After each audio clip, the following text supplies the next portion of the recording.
शुरू हो रही है आषाढ़ माह की गुप्त नवरात्रि। खतरनाक संकेत दे रही है माँ की सवारी। क्या मचने वाली है कोई बड़ी तबाही?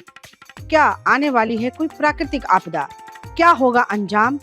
जाने माँ को प्रसन्न करने का सही विधान। हिंदू धर्म में नवरात्रि का पर्व बहुत ही महत्वपूर्ण माना जाता है। इस पर्व में माँ दुर्गा के 9 रूपों की पूजा की जाती है। इन 9 दिनों में माता रानी के भक्त उपवास रखते हैं और उनके अलग अलग स्वरूपों की उपासना करते हैं। शास्त्रों में कुल 4 नवरात्रि का वर्णन है। चैत्र और शारदीय नवरात्रि के अलावा 2 गुप्त नवरात्रि भी होती हैं। चैत्र और शारदीय नवरात्रि का अधिक महत्व है क्योंकि इस दौरान सार्वजनिक रूप से माँ दुर्गा के 9 रूपों की पूजा की जाती है। लेकिन सिद्धि प्राप्ति के लिए गुप्त नवरात्रि में ही माँ की आराधना का विधान है।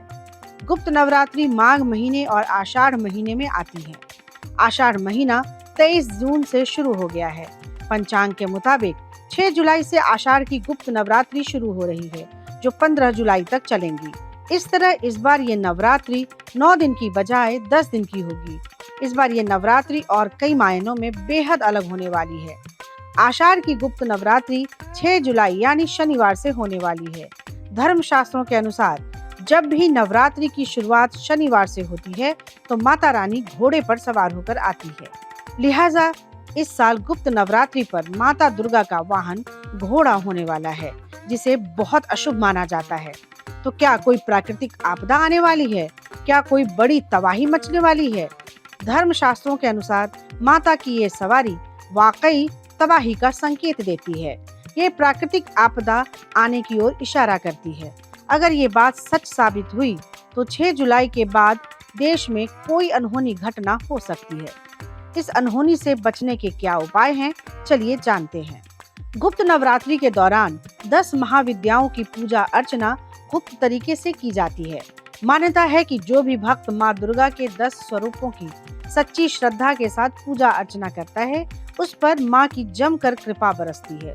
उसे हर सिद्धि की प्राप्ति होती है। यानी अगर आप माँ के प्रकोप से बचना चाहते हैं तो इस बार कुछ खास विधान से पूजा अर्चना करें, माँ को प्रसन्न करें। इसके लिए सबसे पहले जान लेते हैं कि नवरात्रि पूजा की शुभ तिथि और पूजा का विधान क्या है। आषाढ़ महीने की गुप्त नवरात्रि शुक्ल पक्ष की प्रतिपदा तिथि से आरंभ होती है और 9वीं तिथि पर समाप्त होती है। आषाढ़ महीने की गुप्त नवरात्रि शुक्ल पक्ष की प्रतिपदा तिथि से प्रारंभ होगी और 9वीं तिथि पर समाप्त होगी। पंचांग के अनुसार इस साल आषाढ़ माह के शुक्ल पक्ष की प्रतिपदा तिथि की शुरुआत 6 जुलाई को सुबह 4:26 से होगी और 7 जुलाई को सुबह 4:26 पर ही समाप्त होगी। इस तरह आषाढ़ गुप्त नवरात्रि 6 जुलाई से प्रारंभ होगी और 15 जुलाई को 9वीं तिथि पर समाप्त होगी। नवरात्रि में घट स्थापना का विशेष महत्व है। इसे कलश स्थापना भी कहते हैं, जिसके माध्यम से सभी देवी देवताओं का आह्वान किया जाता है।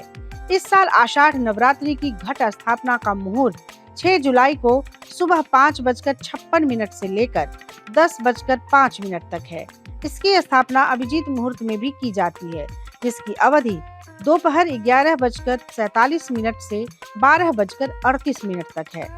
गुप्त नवरात्रि के दौरान 10 देवियों की पूजा करने का विधान है। काली, तारा, छिन्नमस्ता, षोडशी, भुवनेश्वरी, त्रिपुर भैरवी, धूमावती, बगुलामुखी, मातंगी और कमला। धार्मिक मान्यताओं के अनुसार देवी माँ की इन 10 महाविद्याओं की पूजा करने से जातकों को विशेष सिद्धियां प्राप्त होती हैं। इसके साथ ही जीवन के सभी कष्ट दूर हो जाते हैं। इस पूजा को तंत्र मंत्र की साधना के लिए खास माना जाता है। माना जाता है कि इस पूजा अनुष्ठान को जितना गुप्त रखा जाता है, साधक की मनोकामनाएं भी उतनी ही जल्दी पूरी होती है। यही वजह है कि इस नवरात्र को गुप्त नवरात्र भी कहा जाता है। इस 9 दिन में अखंड दीप जलाया जाता है। इस दिन की पूजा विधि क्या है, चलिए आपको बताते हैं। गुप्त नवरात्रि के 9वें और अंतिम दिन माता सिद्धिदात्री की पूजा की जाती है। इस दिन दूध से बनी खीर या साबूदाने का प्रसाद भोग लगाएं। ये प्रसाद गरीब में दान करें। इसके साथ ही इस दिन गेंदा फूल और अपराजिता फूल से बनी माला माँ को अर्पित करें। कहते हैं इससे सारी मनोकामनाएं पूरी हो जाती हैं। धर्म के जानकार बताते हैं कि इसके अलावा इस दिन किए गए कुछ उपाय बिगड़े काम भी बना सकते हैं। गुप्त नवरात्रि के दिन एक साफ मिट्टी का घड़ा लें, इसमें सप्तधान के दाने, एक सिक्का डालें। फिर इसमें गंगा जल मिला हुआ पानी भर दें। कलश के अंदर एक सुपारी और हल्दी की गांठ डालें। इस पानी में थोड़ा सा कुमकुम, अबीर और चावल डालें। अब इसे दिए से ढक दें।